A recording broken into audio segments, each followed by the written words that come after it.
తాకట్లో ఉన్న మీ బంగారాన్ని విడిపించి ఆ రోజు ఆన్లైన్ రేటుకి కొంటాం. Sharma gold company.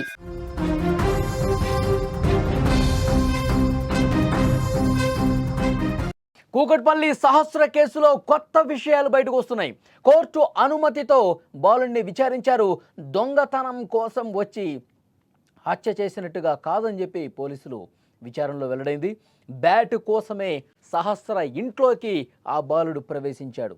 సహస్ర అరవటంతో భయపడి కత్తితో దాడి చేశాడు. దొంగతనం కోసం వచ్చి చేసిన హత్య కాదని వెల్లడైంది.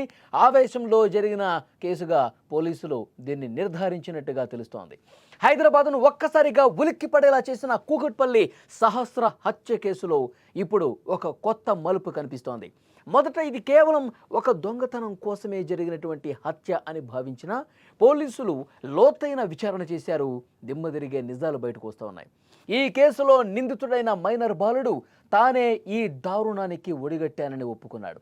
కానీ దాని వెనుక ఉన్న కారణాలు మాత్రం ఇప్పుడు ఆశ్చర్యపరుస్తున్నాయి. విషయం ఏంటంటే, కొన్ని రోజుల క్రితం కూకట్పల్లిలో 12 ఏళ్ల బాలిక సహస్రను దారుణంగా కత్తితో పొడిచి చంపిన ఘటన రాష్ట్ర వ్యాప్తంగా సంచలనమైంది.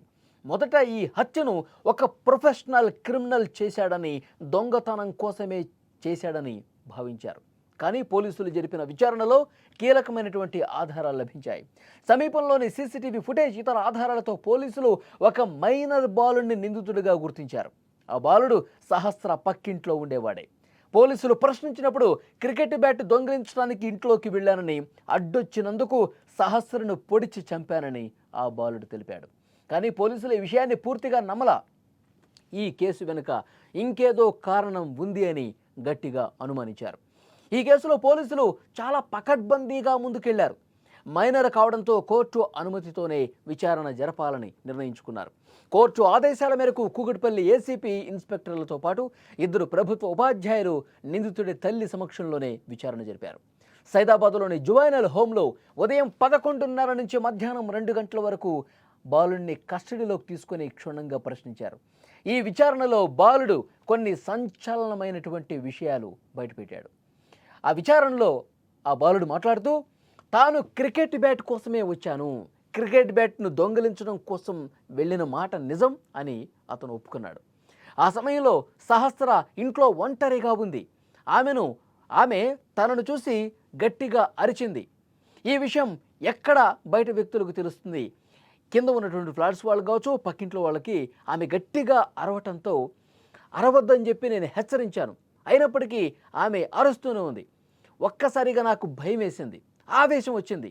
అందుకే నేను వెంట తెచ్చుకున్నటువంటి ఆ కత్తితో పొడి చేశానని చెప్పి పోలీసుల విచారణలో ఒప్పుకున్నాడు. దొరికిపోయాను అన్న ఆందోళనతో ఆ క్షణంలో ఏం చేయాలో తెలియక తాను పక్కనే పెట్టుకున్నటువంటి కత్తితో సహస్రను దారుణంగా పొడిచి చంపినట్టుగా విచారణలో ఒప్పుకున్నాడు. ఇది ముందుగా ప్లాన్ చేసుకున్న హత్య కాదు, నేను చంపాలన్న ఉద్దేశంతో అక్కడికి వెళ్ళలేదు, ఆమెను చంపటం కోసం మాత్రమే నేను ఆ ఇంట్లోకి వెళ్ళలేదు అని చెప్పి పోలీసుల విచారణలో అతను మాట్లాడాడు. ఈ కేసులో బాలుడు వెల్లడించిన ఈ సమాచారాన్ని పోలీసులు మొత్తం కూడా రికార్డు చేశారు. త్వరలో ఈ నివేదికను కోర్టుకు సమర్పించబోతున్నారు. కోర్టు ఈ కేసుపై ఎలాంటి నిర్ణయం తీసుకుంటుందో చూడాలి. మొత్తం విచారణలో పోలీసులు, ఇన్స్పెక్టర్లు, అక్కడ ఉన్నటువంటి పోలీసు ఉన్నతాధికారులు, ఉపాధ్యాయులు వీళ్ళందరి సమక్షంలో విచారించినటువంటి సందర్భంగా మొత్తం ఆ రోజు ఏం జరిగింది, ఉదయం నుంచి ఈ ఘటన చేసే వరకు, ఆ తర్వాత ఏ విధంగా ఇంటికి వెళ్ళాడు, ఏం చేశాడు, మొత్తం కూడా పూసగుచ్చినట్లు పోలీసులకి వెల్లడించాడు. నేను వెంట కత్తి తీసుకెళ్ళాను వాస్తవమే, కానీ నేను బ్యాట్ కోసం వెళ్ళాను. ఆ బ్యాట్ అంటే నాకు చాలా ఇష్టం, నేను రెగ్యులర్గా క్రికెట్ ఆడుతూ ఉంటాను ఫ్రెండ్స్తో. ఆ బ్యాట్ కోసం వెళ్ళాను. ఆ బ్యాట్ తీసుకొని వస్తున్న క్రమంలో సహస్ర నన్ను చూసింది, గట్టిగా అరిచింది.